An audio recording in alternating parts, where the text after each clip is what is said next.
बात महाराष्ट्र की सियासत की, जिसमें एक बार फिर से बड़ा उलटफेर हुआ है। विधानसभा में विपक्षी दल के नेता ही अपने 8 विधायकों को लेकर सत्ता पक्ष में शामिल हो गए और इस बार बगावत राज्य के सबसे बड़े नेता शरद पवार की पार्टी में हुई और यह बगावत की उनके खुद के भतीजे अजीत पवार ने। अजीत पवार रविवार को अचानक बीजेपी शिवसेना सरकार में शामिल हो गए। एनडीए ने उन्हें डिप्टी सीएम भी बना दिया है और उनके साथ आए 8 विधायकों को भी मंत्री पद से नवाजा गया है। बता दें कि साल 2019 में भी एक बार ऐसा ही हुआ था और साल 2019 में हुए विधानसभा चुनाव के बाद से अब तक चौथी बार महाराष्ट्र के सियासी समीकरण बदले हैं और अजीत पवार इन 4 सालों में 3 बार डिप्टी सीएम की शपथ ले चुके हैं। अब बगावत पर शरद पवार ने भी कार्रवाई करने की देरी नहीं लगाई। पार्टी ने अजीत पवार समेत 9 विधायकों पर एक्शन लेते हुए उन्हें पार्टी से बर्खास्त कर दिया।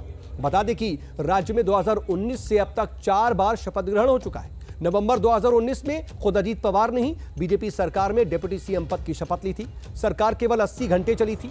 इसके बाद उन्होंने उद्धव ठाकरे के नेतृत्व वाली राज्य की पिछली महाविकास अघाड़ी सरकार में भी उप मुख्यमंत्री पद का जो है कार्यभार संभाला था। महाराष्ट्र में एमवीए सरकार नवंबर 2019 से जून 2022 तक सत्ता में थी। उस वक्त तक अजीत पवार डिप्टी सीएम उस सरकार में थे। इसके बाद 30 जून 2022 को एकनाथ शिंदे ने मुख्यमंत्री पद की शपथ ली। चौथा शपथ ग्रहण एक बार फिर अजीत पवार का हुआ। उन्होंने 2 जुलाई 2023 को डिप्टी सीएम पद की शपथ ली। आइए जानते हैं कि अजीत पवार की बगावत के बाद महाराष्ट्र में नंबर गेम इस वक्त क्या रह गया है। बता दें कि साल 2019 के अक्टूबर महीने में महाराष्ट्र की 288 सीटों के लिए चुनाव हुए थे। नतीजों में एनडीए के पास 161 सीटें आई थी, यानी कि 161। इसमें से बीजेपी के खाते में 105 सीटें और शिवसेना के खाते में 56 विधायक थे। वहीं यूपीए की अगर बात करें तो उनके पास यह आंकड़ा 102 का था, जिसमें कांग्रेस ने 44, एनसीपी ने 54, सपा ने 2, एसवीवीपी ने 1 और सीपीएम ने 1 सीट जीती थी। इसके बाद शिवसेना ने बीजेपी का साथ छोड़ दिया था और एनसीपी कांग्रेस के साथ मिलकर के महाविकास अघाड़ी गठबंधन बना लिया और उद्धव ठाकरे गठबंधन सरकार में मुख्यमंत्री बनाए गए। बीजेपी विपक्ष में चली गई। इसके बाद शिवसेना में टूट होती है। जी हां, एकनाथ शिंदे उद्धव ठाकरे से बगावत करके बीजेपी में शामिल हो जाती है। वो पूरा घटनाक्रम भी आपने देखा था और क्या कुछ हुआ था उसके बारे में भी आपको हमने बताया था। इस दौरान शिवसेना के 40 विधायक एकनाथ शिंदे के समर्थन में उस वक्त आए थे। 16 विधायक उद्धव ठाकरे के साथ रह गए।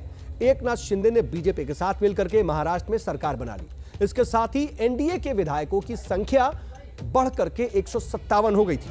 लेकिन इसके बाद रविवार 2 जुलाई को एनसीपी में टूट होती है। अजीत पवार ने एनसीपी से बगावत करके बीजेपी शिवसेना सरकार में वो शामिल हो जाते हैं। सुबह तक वो नेता प्रतिपक्ष थे और लंच होते होते वो डिप्टी सीएम बन गए। उन्होंने एनसीपी के 40 विधायकों के समर्थन का दावा किया है। अजीत पवार की बगावत के बाद बीजेपी के पास 106 सीटें हैं, शिवसेना के 44 और शिवसेना यूबीटी यानी कि उद्धव बाला साहब ठाकरे के 12, एनसीपी के पास 44, एनसीपी अजीत पवार की बात करें तो उनके पास 9, कांग्रेस के पास 44 और अन्य के पास 23 सीटें हैं। महाराष्ट्र के सियासी इतिहास को अगर हम गौर से देखें तो हम ये पाएंगे कि सत्ता में फूट और संकट के बाद भी शरद पवार हर बार वापसी करने में सफल रहे थे। और इसे ऐसे समझिए कि साल 1978 में महाराष्ट्र में यशवंतराव चव्हाण और वसंत दादा पाटिल की सरकार हुआ करती थी। शरद पवार ने कांग्रेस यू छोड़ी और जनता पार्टी की मदद से उस वक्त सरकार बनाकर के मुख्यमंत्री बने। 38 साल की उम्र में शरद पवार मुख्यमंत्री बन गए थे।